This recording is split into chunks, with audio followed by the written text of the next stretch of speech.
자, 오늘은 2차 방정식 두 번째 단원, 말 그대로 2차 방정식입니다. 우리가 앞에서 1차 방정식이 중2 때 그리고 중1 때 공부한 거라 그러면 2차 방정식은 중3 때 공부했죠. 이미 그 내용 그대로 합니다.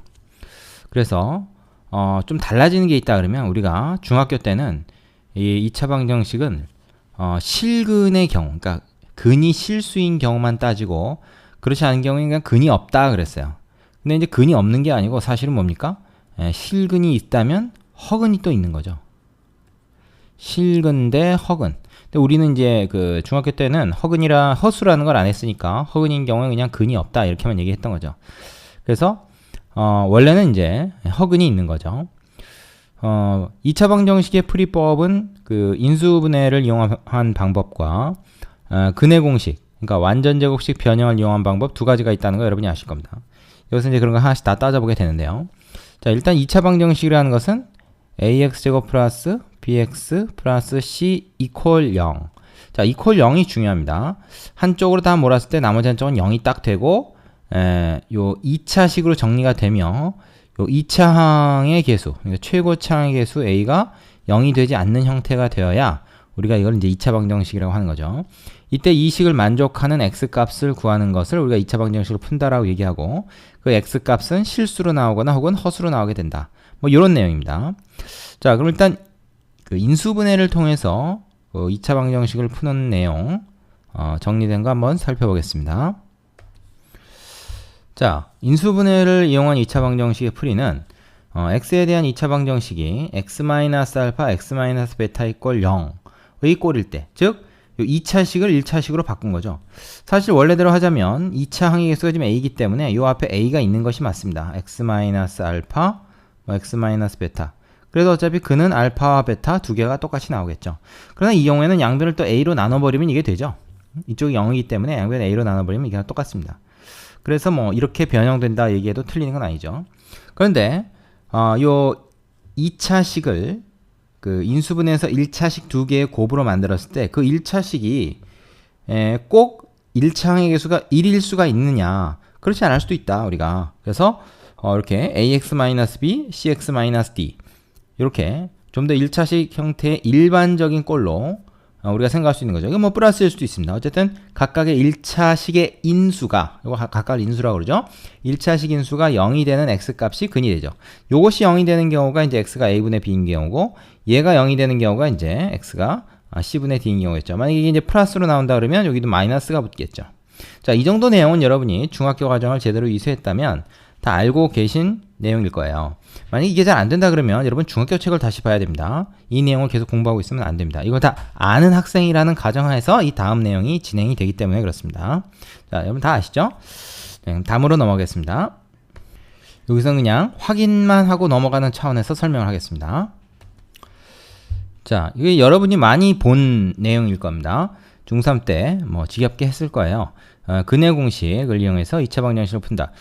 이 근해 공식을 이용한다는 것이 결국 이제 무슨 말이냐면 2차식을 완전 제곱식으로 변형을 한다는 얘기입니다. 완전 제곱식 변형. 이 2차식을 완전 제곱식으로 변형해야 하면은 마치 그 x라는 문자가 하나인 것처럼 우리가 취급을 해서 2차 방정식을 해결할 수가 있어요. 그 결과를 우리가 공식으로 외워둔 것이 이제 근해 공식이 되는 것이죠. 그래서 여러분들이 아마 많이 유도해 봤을 텐데 여기서 x값을 구하는 과정을 복습 삼아서 한번 그냥 쭉 살펴보겠습니다. 일단 양변을 a로 나눕니다.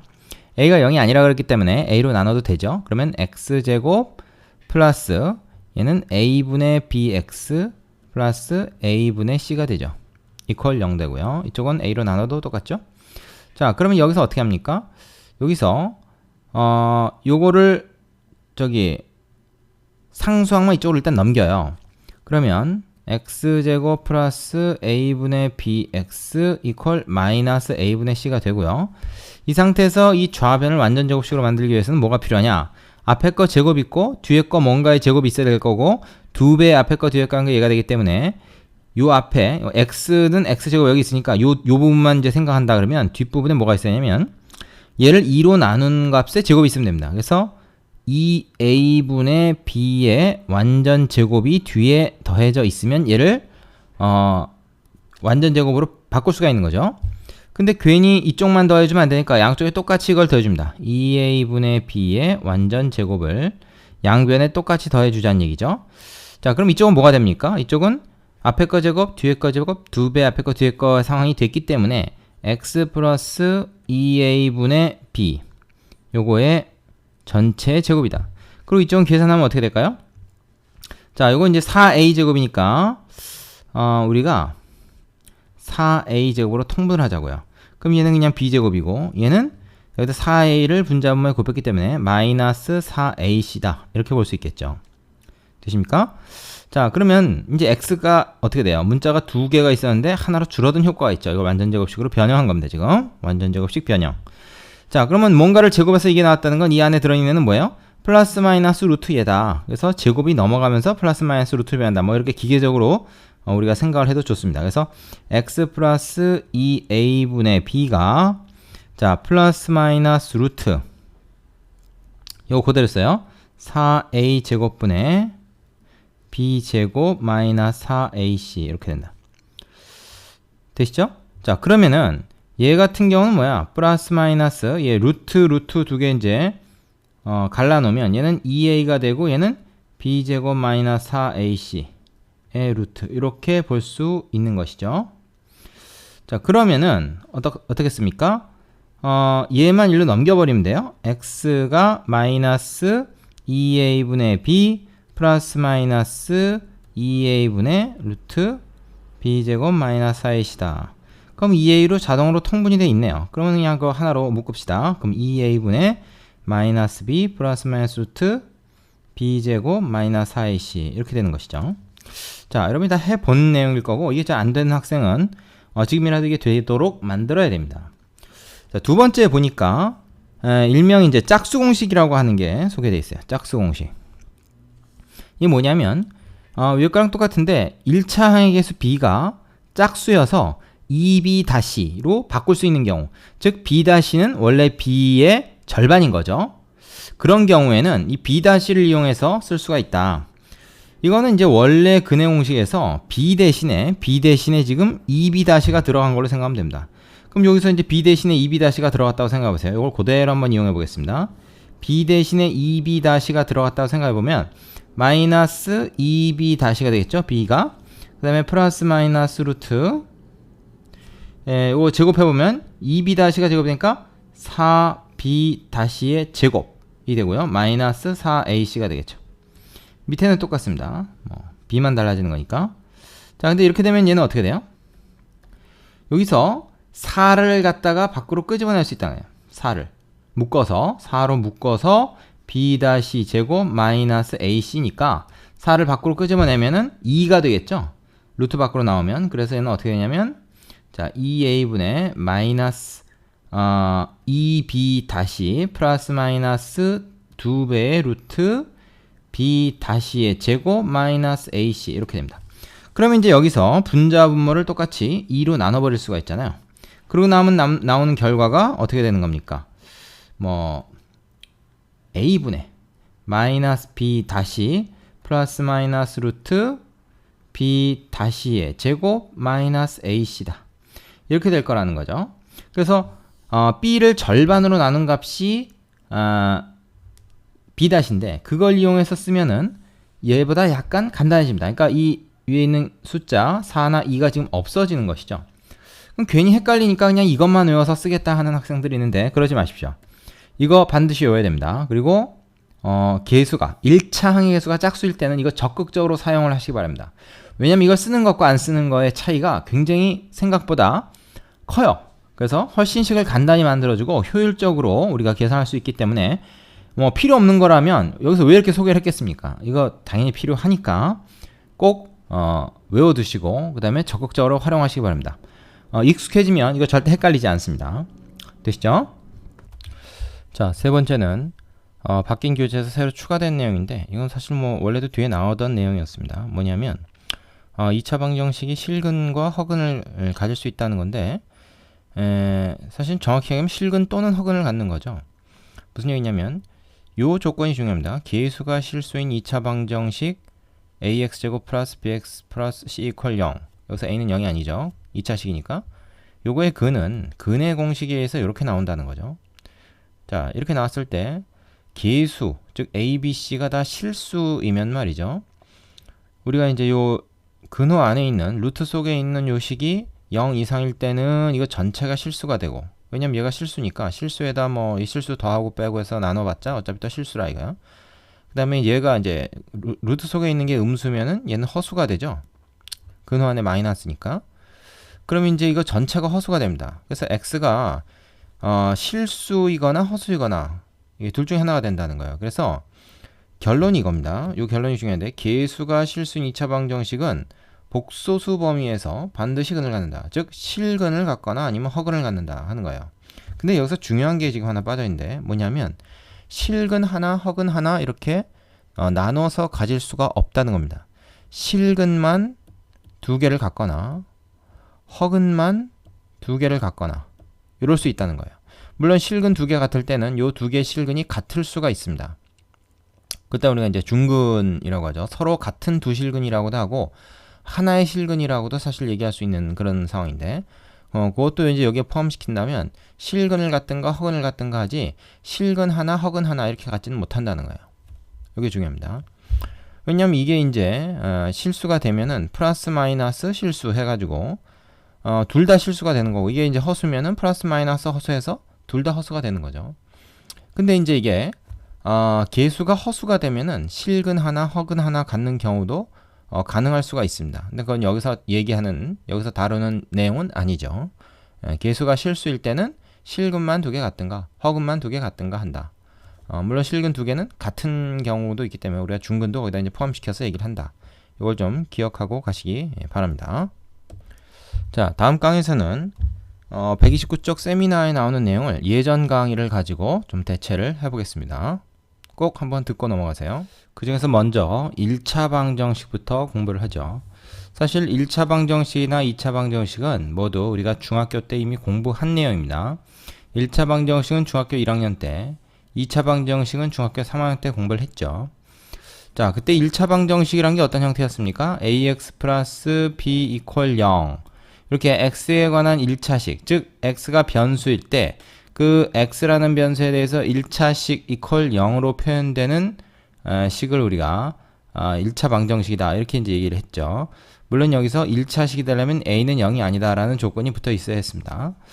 자, 근데 책에 보니까 방정식 ax 이퀄 b로 되어 있네요. 여기서 b가 사실 넘어가면 ax 이퀄 마이너스 b가 되니까 요거랑은 조금 이제 상황이 좀 다른 형식이죠. 부호만 좀 바뀐 겁니다. 뭐 다르게 쓴 거예요. 그러니까 ax-b라고 하면 되겠죠. ax-b 이퀄 0이라는 방정식의 해를 자, 어떻게 구하냐? b를 일단 이쪽으로 이항을 시킨 다음에 ax 이퀄 b라고 놓고 그 다음에 이제 따져보자. 뭘 따지냐? 계수가 0이 아니면 이것도 이제 마찬가지인데요. 계수가 0이 아니면 이건 1차 방정식으로 별 문제가 없게 됩니다. 근데 계수가 0일 때도 우리가 고려를 해줘야 돼요. 그때는 물론 이제 1차 방정식이라고 부르지는 않겠지만, 그래서 총 3가지로 나뉘어서 계산을 합니다. 그 결과가 뭐냐? 자, 요렇게 3가지입니다. x에 대한 방정식 ax 이퀄 b에 대하여 a가 0이 아닐 때는 그냥 a로 양변을 나눠가지고 a분의 b라고 하는 하나의 근이 나옵니다. 이게 가장 정상적인 상황이고 근이 1개가 나오죠. 1차 방정식의 해가 보통 이렇게 구해집니다. 근데 만약에 a가 0이 될 때는 2가지로 나뉘는데, 만약에 b도 0이다. 그러면 이 식이 어떻게 됩니까? 0x 이퀄 0이라는 식이 돼버리죠. 이 경우에. 이때는 x에 뭐가 들어가든지 이 식은 항상 참이 돼요. 그러니까 해가 무수히 많다. 즉 어떤 x 값이 들어가도, x에 어떤 값이 들어가도 다 성립하게 되니까 모든 수가 다 근이 되는 거죠. 그래서 근이 무수히 많다. 이런 걸 우리가 부정이라고 합니다. 정할 수 없다 그 말이죠. 더럽다는 게 아니고. 그런데 a가 0인데 b가 0이 아닐 경우가 있어요. 이럴 때는 해가 없다 이렇게 됩니다. 왜 그러냐면 자, 0 곱하기 x가 0이 아닌 어떤 다른 수, 이를테면 뭐 5? 이 정도로 얘기해 봅시다. 그러면 x에 뭐가 들어가든지 이거 왼쪽은 0이 되고 오른쪽은 0이 아닌 숫자가 되니까 같을 수가 없는 거죠. 그래서 이거는 이 식을 만족하는, 등식을 만족하는 x값을 구할 수가 없습니다. 그래서 이렇게 해를 구할 수 없는 경우를 우리가 불능이라고 하죠. 이 등식은 성립시킬 수가 없어요. 그래서 세 가지가 있다는 겁니다. a가 0이 아니면 b가 0이든 말든 간에 무조건 a분의 b로 표현하면 됩니다. 만약에 b가 0이면 0이라는 해가 나오겠죠. 근데 a가 0일 때는 b 값이 0이냐 0이 아니냐에 따라서 각각 부정과 불능의 두 가지 경우가 나온다 하는 걸 꼭 기억하시기 바랍니다. 자, 교재에 나와 있듯이 요 모양 그대로 여러분이 기억해 두는 게 좋겠습니다. 다음으로 가죠. 자, 두 번째는 절대값 기호를 포함한 1차 방정식입니다. 1차 방정식이긴 한데 절대값 기호가 포함되어 있을 때는 어떻게 하느냐. 원칙이 있어요. 자, 이미 중학교 때 우리가 공부했던 건데 바로 절대값 기호를 포함한 1차 방정식은 다음 성질을 이용하여 절대값 기호를 없앤 후 풀어준다. 자, 중요한 거 절대값 기호가 있는 것은 절대값 기호를 없앤다. 어떻게 없애냐? 그냥 지우면 되는 게 아니고 절대값 기호 속에 있는 식이 양수일 때는 0 이상일 때는 그냥 a가 되고 즉 절대값 기호 그냥 없애면 되고 그 다음에 이 절대값 기호 속에 있는 식이 음수일 때는 절대값 기호를 없애면서 앞에 마이너스를 붙인다. 이 마이너스를 붙이는 행위 자체가 뭡니까?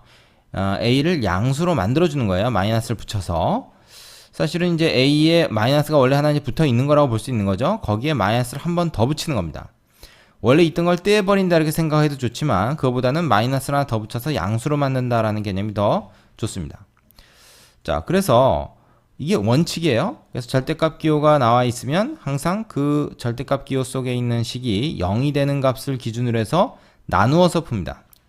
그러니까 양수가 되는 경우, 음수가 되는 경우가 이 식이 달라지기 때문에 그걸 나눠서 풀어요. 그러니까 방정식을 여러 번 풀어야 되는 거죠. 자, 여기 예로 정리된 걸 좀 볼게요. 자, 교재에 있는 예입니다. 절대값 기호가 두 개가 있고요. x-a, x-b 각각의 절대값 기호 붙어 있고 그게 또 오른쪽에는 cx 플러스 d라고 하는 또 1차식이 있습니다. 이거 다 전개해도 어차피 1차식밖에 안 되기 때문에 이게 1차 방정식이 맞습니다. 근데 절대값 기호가 있어서 좀 복잡해진 거죠. 어떻게 합니까? 절대값 안에 식 요것이 0이 되는 값들을 기준으로 나눕니다. 그러니까 a하고 b죠. 근데 b가 a보다 이제 큰 값이라고 여기서 가정을 했습니다. 그럴 때 어떻게 되냐면 수직선 위에다가 a하고 b 점을 찍고 세 군데로 나누는 거죠. 실수 전체를 세 구역으로 나눕니다. 그래서 a보다 작은 값, a와 b 사이, b보다 큰 값, x 값들이 자, 만약에 그 a보다 작을 때는 어떻게 될까요? a보다 작은 값일 때는 얘도 음수가 되고 얘도 음수가 되기 때문에 둘 다 마이너스를 붙여버립니다. 그러면 어떻게 돼요? 절대값 기호가 풀어지면서 좌변의 식이 마이너스 x 플러스 a 플러스 b로 변해요. 그것이 cx 플러스 d다 라는 거, 그 방정식을 한번 풀면 되겠죠? 그 다음에 그 a와 b 사이의 값일 때는 얘는 양수가 되고 얘는 음수가 됩니다. 그러니까 0을 기준으로 하는 게 뭐냐면 이 속을 0으로 만드는 값 a, b를 기준으로 나눠서 푼다는 얘기예요. 그래서 a와 b 사이일 때는 얘는 양수 얘는 음수니까 얘는 절대값 그냥 없애고 얘는 마이너스를 붙여서 없애면 요런 식이 돼. x가 없어져 버리죠. 그 다음에 b보다 큰 값일 때 x가 이때는 둘 다 또 양수가 되니까 절대값 기호를 그냥 없애서 풀면 좌변이 이렇게 됩니다. 그래서 세 번을 푸는 거죠. 세 번을 풀어가지고 나온 답이 각각 우리가 가정한 그 범위 내에 있는 값들만 취해줍니다. 그래서 답을 구하면 돼요. 자, 한번 해봅시다. 방정식 예를 풀어보자. 기준이 되는 값이 뭡니까? x가 1과 3이죠. 그래서 쭉 해서 1과 3을 기준으로 세 군데로 나눕니다. 이렇게 세 군데로 나눠요. 첫 번째 구역, 두 번째 구역, 세 번째 구간으로 나눕니다. 그럼 첫 번째 구간에서 어떻게 되죠? 1보다 작으니까 둘 다 마이너스가 돼요. 그래서 x가 1보다 작을 때는 이 식이 어떻게 됩니까? x 플러스 1, 마이너스 x 플러스 1 1보다 작으니까 이거 음수란 말이죠. 얘도 음수란 말이죠. 마이너스 x 플러스 3 이퀄 6 이렇게 됩니다. 따라서 마이너스 2x 이쪽은 플러스 하니까 넘어가서 마이너스 4가 되니까 어떻게 돼요? 2가 되죠. 그래서 x가 마이너스 1이다. 자, 마이너스 1이라고 하는 값은 1보다 작은 값에 속합니까? 그게 중요합니다. 왜냐면 이런 가정 하에서 나온 답이니까요. 마이너스 1은 1보다 작은 거 맞죠? 그래서 얘는 답이 돼요. 두 번째, x가 1과 3 사이일 때 자, 딱 2일 때는 어떡하냐? 등호는 뭐 아무데나 넣어줘도 상관없는데 보통 문자가 큰 쪽에다 넣어줍니다. 그래서 1과 3, 4일 때는 얘는 양수가 되지만 얘는 음수가 되거든요. 그래서 식이 어떻게 했냐면 얘는 그대로 얘는 앞에 마이너스를 붙여서 이렇게 나옵니다. 그럼 x가 지워져 버리죠. 그러면은 뭐예요? 2 이퀄 6이 되잖아요. 2 이퀄 6. 그럼 이건 말하자면 뭐냐면 0x 이퀄 4라는 값과 같습니다. 그렇죠? 지금 x가 없어졌다는 건 이제 0x가 된 거니까. 그러면 아까 위에서 봤지만 이건 불능꼴이잖아요. x에 뭐가 들어가도 이거 성립하지 않습니다. 따라서 해가 없는 거죠, 이건. 되겠습니까? 자, 세 번째. 이번에 x가 3 이상일 때를 봅시다. 이때는 얘네가 다 양수가 되죠. x-1도 x-3도. 따라서 이런 경우는 어떻게 하느냐? 절대값 기호를 그냥 없애면 돼요. x-1 플러스 x-3 이래버리면 그만입니다. 그러면 2x가 되고요. 마이너스 4가 넘어서 플러스 4가 되니까 10이 되겠네요. 그죠? 그래서 x가 5다 하는 값이 나옵니다. 그럼 이 값은 3보다 크거나 같다라는 이 범위에 속하니까 온전한 답이 됩니다. 만약에 여기서 답이 나오는데 이 범위에 속하지 않는다 그러면 그건 버려야 돼요. 자, 그럼 어떻게 됩니까? 답은 마이너스 1과 5 두 가지가 됩니다. 마이너스 1 또는 5 이렇게 얘기해야 되는 것이죠. x값이 마이너스 1이 되면서 동시에 5가 될 수는 없으니까. 이해됩니까? 자, 다음 페이지 보충 설명 잠깐 보시겠습니다. 자, 보충 설명을 잠깐 보시면 이게 어떤 꼴이냐면 등호의 좌변과 우변에 단항식이 하나씩 있을 때 좌변에 있는 식 전체에 절대값이 붙어 있으면 생각해 보세요. 어떤 a라는 값에다 절대값 붙인 게 b다 그러면 이거는 뭐예요? a가 b와 같아도 되고 아니면 a가 마이너스 b와 같아도 된다. 즉 절대값이 같고 부호가 반대인 상황만 되면 되는 거죠. 이 경우는 어떻습니까? 이 경우는 마찬가지로 a하고 b가 절대값만 같으면 항상 같을 테니까 얘랑 마찬가지 상황이 돼요. 하지만 다른 점은 뭡니까? 여기서 왼편에 있는 식은 b가 음수가 되면은 a에다가 절대값 붙여서 음수는 안 나오기 때문에 절대값이 a와 b가 같더라도 안 되고요. b가 양수인 경우만 a는 양수, 음수 두 가지가 가능하죠. 하지만 요 꼴은 어떻습니까? a, b가 둘 다 양수, 음수 다 가능합니다. 이걸 좀 기억을 해두세요. 자, 그래서 첫 번째 예외 같은 경우 보면 x-a의 절대값이 b다. 근데 b가 양수여야지 의미가 있습니다. 이때는 x-a가 b다, 마이너스 b인가 다 가능하다. 자, 근데 x-a, x-b 절대값 붙은 게 둘이 같다 그러면 얘는 이거랑 같거나 또는 이거랑 같다. 이게 다른 점이 뭐라고요? 여기서는 이게 양수다라는 조건이 있어야지만 여기는 뭐 양수, 음수 다 상관없습니다. 어차피 절대값이면 양수가 되니까요. 그래서 이 사실을 공식화해서 우리가 좀 기억을 해둘 필요가 있다. 뭐 억지로 외우지 않아도 원리를 생각해보면 금방 여러분이 외우실 수가 있을 겁니다. 이해되시죠? 예. 한쪽만 붙어있는 경우에 얘가 양수여야 된다는 조건 잊지 마시고요. 자, 그래서 여기 있는 얘처럼 x- 절대값이 2다 그러면 뭐야? 그러면 x-1 자체가 플러스 2거나 마이너스 2면 된다. 그러면 이건 뭐야? 마이너스 1을 넘겨서 플러스 마이너스 2에다가 1을 더한 거니까 3 또는 마이너스 1이 나올 것이다. 이렇게 찾을 수 있다는 것이죠. 이해되시죠? 자, 여기까지입니다.